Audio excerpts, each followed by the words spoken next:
आपके चैनल प्रेक्षा profound truth में मैं विनोदानंद झा आपका हार्दिक अभिनंदन करता हूँ।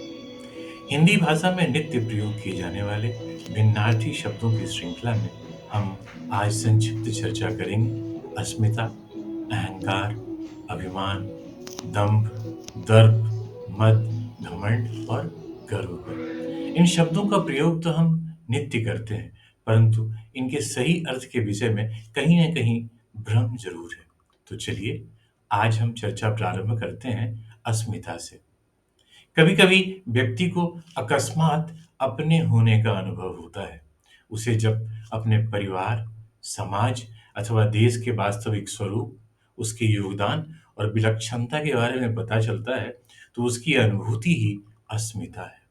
यह अनुभूति उसे विस्मित करती है और यह बोध कराती है कि वह न तो स्वयं को जानता है और न ही इस जगत से स्वयं के संबंध को, परंतु इस अनुभूति के बिना आध्यात्मिक यात्रा का आरंभ हो ही नहीं सकता। अहंकार अपने पृथक अस्तित्व का बोध है, जो हमारे अहम का प्रतिबिंब है। सामान्य बोलचाल में अहंकार व्यक्ति की आत्म अवधारणा या अपनी पहचान से जुड़ा होता है, जिसमें व्यक्ति अपनी भावनाओं और पहचान को किसी खास चीज या खास व्यक्ति से जोड़ लेता है। व्यक्ति स्वयं को दूसरों से अलग और श्रेष्ठ मानने लगता है। यह अनुभूति अहंकार है। अहंकार का यह पर्दा व्यक्ति को कभी सत्य तक पहुंचने ही नहीं देता।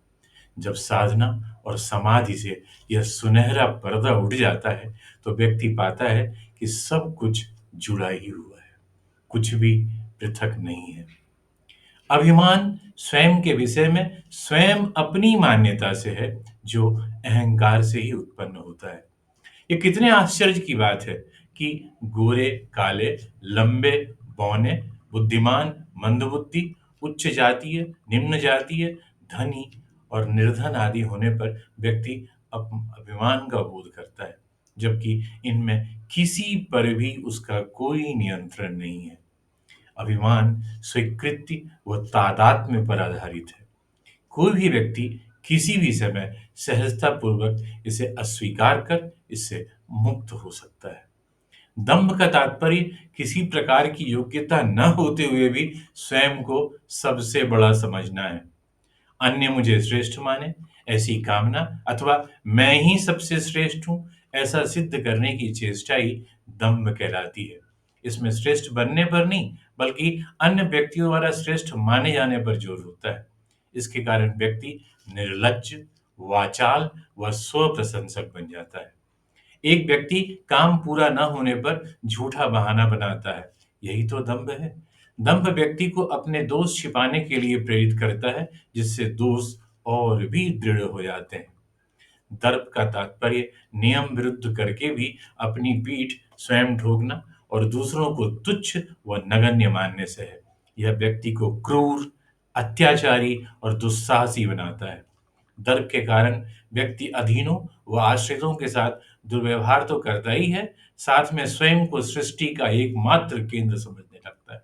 बस यही चाहता है कि सभी उसे किसी भी तरह प्रसन्न करें, और जो ऐसा नहीं करते उसे वो अपना शत्रु मानने लगता है।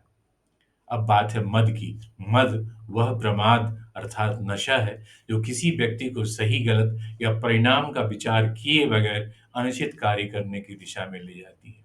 यह एक मानसिक अवस्था है, जहाँ व्यक्ति अभिमान या मोह के वश में होकर विचारहीन हो जाता है और परिणाम स्वरूप बड़ी-बड़ी भूलें करता है।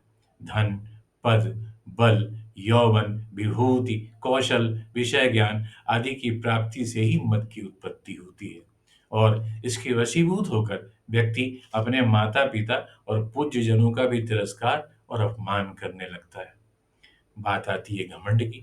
तो घमंड वह स्थिति है जब व्यक्ति हमेशा अपने को बड़ा और दूसरे को हीन समझता है।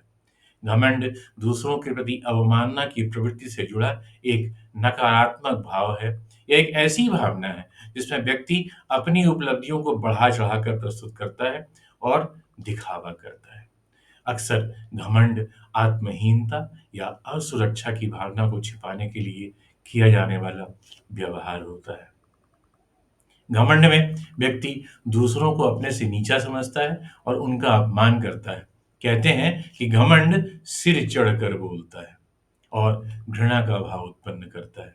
घमंड एक नकारात्मक भावना है जो किसी को अपने आप को अन्यों से बेहतर मानने की भ्रांति में डाल देती है। और अब हम अंत में चर्चा करेंगे गर्व के विषय में। गर्व एक सकारात्मक भावना है जो उपलब्धियों और गुणों पर आधारित है। गर्व अच्छी उपलब्धियों, गुणों और नैतिक मूल्यों के लिए होता है जिससे आत्मसम्मान बढ़ता है। स्वयं में निहित शुभ, श्रेय अथवा लोकोत्तर पर विश्वास ही गर्व है। गर्व का कारण अनुभूति, तर्क अथवा मान्यता होता है। इसके प्रतिकूल कार्य करने पर लोग लज्जा का अनुभव करते हैं। यह व्यक्ति को स्वयं के प्रति सच्चा, उत्तरदायी, कर्मठ, गंभीर व अल्पभाषी बनाता है। गर्व व्यक्ति को भूख प्यासी नहीं अपितु मृत्यु को भी सहने का संबल प्रदान करता है। भली भांति विकसित गर्व व्यक्ति को स्वयं पर नियंत्रण करना सिखाता है और आध्यात्म में ले आता है। यह एक सकारात्मक भावना है जो सही मायने में मिली उपलब्धियों का मूल्यांकन करती है। वह दूसरों के साथ सहयोग करता है और हमेशा समझदारी से व्यवहार करता है। गर्व के साथ विनम्रता का भाव होता है जिससे व्यक्ति सबको समान मानता है और दूसरों के प्रति संवेदनशीलता रखता है। सच कहें तो जहाँ घमंड मस्तिष्क में वास करता है, वहीं गर्व का वास हृदय में होता है।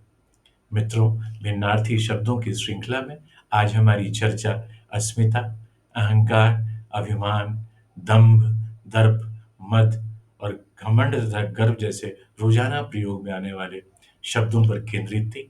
भारतीय संस्कृति के स्वर्णिम पक्षों और भारतीय भाषाओं पर हमारी चर्चा आगे भी जारी रहेगी।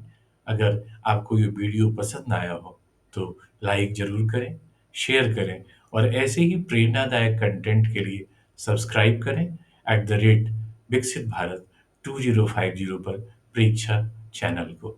तब तक के लिए आपका बहुत बहुत धन्यवाद। जय हिंद।